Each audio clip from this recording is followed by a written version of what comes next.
Assalamualaikum kelas 5. Siapa nih yang nungguin? Rangkuman tema 7 part 2. Ini dia, peristiwa dalam kehidupan. Faktor penyebab keragaman di Indonesia itu ada 3. Yang pertama, keturunan. Ini dibagi menjadi 2, ada ras.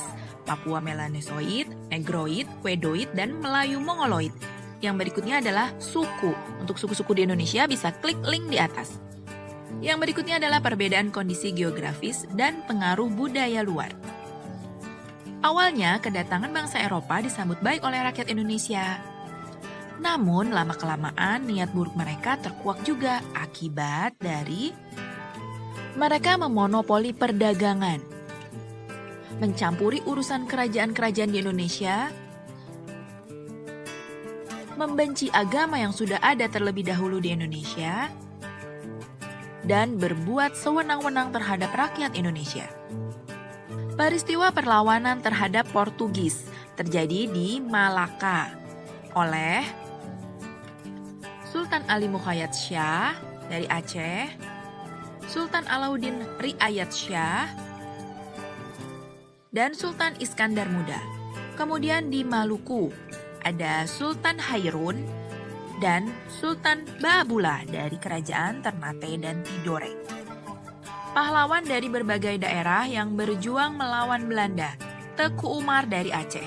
Berikutnya ada Sisingamangaraja dari Sumatera Utara, Tuanku Imam Bonjol dari Sumatera Barat, Sultan Ageng Tirtayasa dari Banten, Pangeran Diponegoro dari Yogyakarta,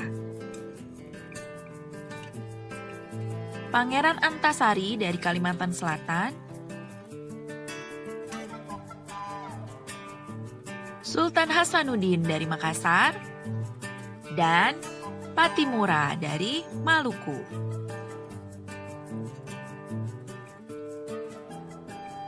Faktor penyebab gagalnya perjuangan dalam mengusir penjajah. Yang pertama, karena masih bersifat kedaerahan. Perlawanan tidak serentak, masih bergantung pada pemimpin, persenjataan yang kalah canggih, dan politik divide et impera, yaitu politik adu domba. Masa pergerakan kebangsaan. Masa awal pergerakan nasional pada tahun 1900-an ditandai dengan berdirinya beberapa organisasi seperti Budi Utomo, Sarekat Islam, Muhammadiyah, dan Indis Partij. Yang kedua adalah masa radikal, tahun 1920 sampai 1927. Organisasinya ada Perhimpunan Indonesia, PKI, PNI, dan Nahdlatul Ulama. Ketiga, masa moderat, tahun 1930-an. Ada Partindo 1930, PNI Baru, Parindra, Gerindo, dan GAPI. Kongres Pemuda I dilaksanakan pada 30 April sampai 2 Mei 1926 di Jakarta. Ketuanya Muhammad Tabrani. Hasilnya adalah persiapan untuk Kongres Pemuda II. Kongres Pemuda II dilaksanakan pada 2 hari nih, 27 Oktober dan 28 Oktober 1928. Ketuanya adalah Sugondo Joyo Puspito. Hasilnya, 1. Indonesia Raya ditetapkan sebagai lagu kebangsaan. Nah, inilah pertama kalinya lagu Indonesia Raya diperdengarkan oleh W.R. Supratman dengan menggunakan biola. Kedua, merah putih sebagai bendera Indonesia. Ketiga, Ikrar Sumpah Pemuda. Nanti bisa lihat linknya di sini ya untuk ikrarnya. Dan yang keempat, semua organisasi dilebur menjadi Indonesia Muda.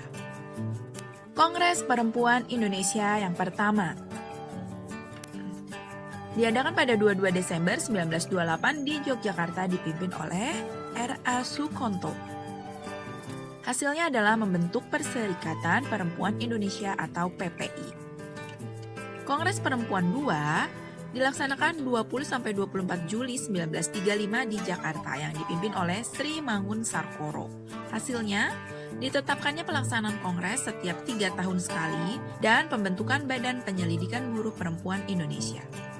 Kongres Perempuan Indonesia III, yaitu dilaksanakan 23-28 Juli 1938 di Bandung, dipimpin oleh Emma Puradireja. Hasilnya menyetujui RUU Perkawinan Modern dan tanggal 22 Desember ditetapkan sebagai Hari Ibu. Wawancara adalah kegiatan mencari informasi dari narasumber. Hal yang dilakukan sebelum wawancara yang pertama, menentukan narasumber dan membuat daftar pertanyaan. Berikut ini kata baku dan tidak baku yang ada di dalam bacaan pada buku tema 7 ya. Silakan dibaca dan dihafalkan.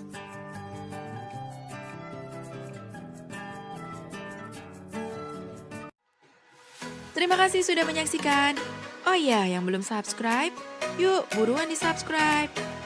Sampai jumpa lagi di tema 7 kelas 5 part 3.